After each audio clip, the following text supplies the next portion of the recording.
In the year 2020, we have more access to social media and connections that aren't genuine and face-to-face than we ever have in the past.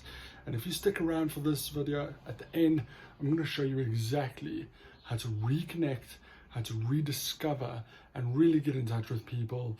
And this is really going to have a major impact on your life. Hey, Armand here. I'm really excited to have you with us. I'm going to show you something today that I tried.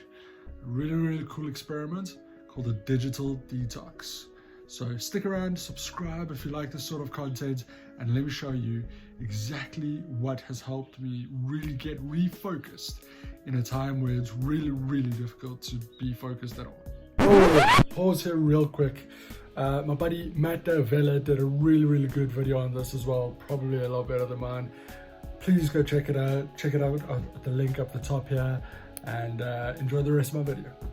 Hey, so as you see, I am in a room that is not my usual, that is not my own. I'm at my sister-in-law and brother-in-law's house in South Africa. We're kind of stuck here until we can get back to Dubai. But I wanted to share something with you called a Digital Detox. Something I did recently that really had a profound impact on my focus and my productivity. And this is what I really do here, right? I want to share productivity tips. I want to experiment on myself. I'm always looking at little hacks, ways to be better, more productive, better working, better work ethic, and I want to share it with you. So number one, what is a digital detox and how can it actually help you? What a digital detox is getting rid of all distractions and anything that spikes dopamine. Okay, so if we had to think about that in a quick context, we go onto these picture and messaging apps like Instagram, YouTube, Facebook for a hit of dopamine. We're looking for videos and pictures and comments because they spike our dopamine, right? So we become so used to this dopamine fix that every time we have 3 seconds, our hands immediately go for our phones to see the latest posts, to see the newest YouTube video by your favorite creators. And this causes a real problem because you're constantly looking for that dopamine fix. And essentially what happens is that you are on a constant dopamine high. So things affect you less. And I started to notice that my tolerance was so high for dopamine that I would watch a YouTube video and I would scroll down in that YouTube video to look at the comments while the YouTube video is playing, because that YouTube video that I already scrolled to look at was just not enough dopamine. I had to go and look at the comments as well, see if there's anything interesting there. That interest is dopamine. So I decided I can't do that. I had to experiment with myself. I did a 24-hour digital detox, and in fact it's actually lasted like 3 days now because it just felt so good to do it. At the time it didn't feel good, but it really feels good afterwards because it's very easy to get your levels back down. So if you think about it, if you have your dopamine levels at a level 10 constantly and your tolerance is stuck there, or it comes down to an 8 sometimes, but your tolerance is stuck there, if you can bring it down to a 1 or a 2, then anything would stimulate you, right? Things become more enjoyable. A good burger becomes better to eat. The small things that release dopamine in your mind become more enjoyable for you. So I'll give you an example of what I did. I got rid of YouTube. I got rid of Instagram. I got rid of Facebook and TikTok. And that's really what I got rid of. And I made sure that for 24 hours, I didn't watch anything on Netflix, didn't watch a TV show, did not watch a single thing. And the only reason I did that was to make sure that I was doing things that were purely hard for the day, purely not particularly pleasant. And the reason for that is because dopamine is almost an addiction drug, because dopamine is an addiction hormone within your brain. And what it does is that it actually doesn't determine happiness. It determines what you want to focus on. So if you could remove that dopamine that you're getting out of things that don't get you anywhere, like Facebook, like Instagram. When's the last time that you came off Instagram feeling really fulfilled? I bet you it was a long time ago. I bet you it was never.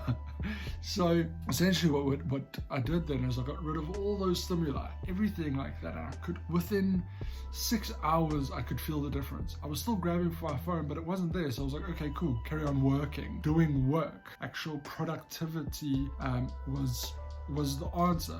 And I then started getting pleasure out of productivity. Now, you think about delayed gratification, you think about all these things that we want to achieve in our life, right? And the thing is, it all comes down to actually finding gratification in what you're doing. I'll give you an example. Creating these YouTube videos is always daunting for me. It's scary, number one. I don't know if anybody's going to watch it or be interested. I don't know if I'm doing a good enough job here of actually representing it. So it's always hard for me to actually start and to actually do this. But through this process, I really start finding gratification along the way. I start finding tinier hits of dopamine, but it still feels really good. I enjoy the process. However, how many more people are getting stuck watching YouTube videos? Because you get a much higher dopamine hits in a small amount of time, but you're not productive. So at the end of it, you get nothing out of it. Me making a YouTube video, maybe I will get people to actually watch this, and I can help other people to really take this seriously and do this sort of thing and be a bit more productive in their life. So that's kind of why I did it,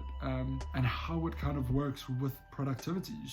You might get a dopamine hit of 1 instead of 10 from actually being productive on things that are going to change your life. But even that 1, if you've restricted the dopamine that you're allowed to intake, you've forcibly done it to yourself, that feels good. It feels much better. So I still don't have Instagram. I still don't have Facebook. I have YouTube because I have to upload these videos, but it was a really good journey. So what I would do, I'm going to put up the points over here, but what I would do, number 1, is do a 24-hour detox. Start with 24 hours. Anybody can do 24 hours. It's super simple. Get rid of all your social media, turn it off or delete it. You can always get the app again. Don't worry about it. Delete all the apps, including YouTube, including everything that you automatically go for, even if that's mobile games. I also got rid of the mobile game that I used to play. Got rid of it. Number 2, no TV shows, no Netflix, nothing like that, because those things produce dopamine too. It's easy, right? It's easy to sit and watch TV because you don't get anything out of it, and you know this, but it just kind of trickles in a good feeling until after the show. And then number 3, try it for 24 hours. That's all. 24 hours, know as little dopamine as possible, and try and be productive. If you can do those 3 things, guarantee you it will have a profound effect. You'll probably not want to go back to having all those apps and just staring at other people's photos the whole time. It goes back to the whole idea of, are these apps using you, or are you using them? Are you using them as a marketing platform? Are you getting your word out there, your message? Are you being productive on these platforms? Are you connecting with people? So that was me. I hope you can do this digital detox. Let me know down in the comments what you think, what it was like, and subscribe, think about it, and give us a like, and I'll chat to you soon.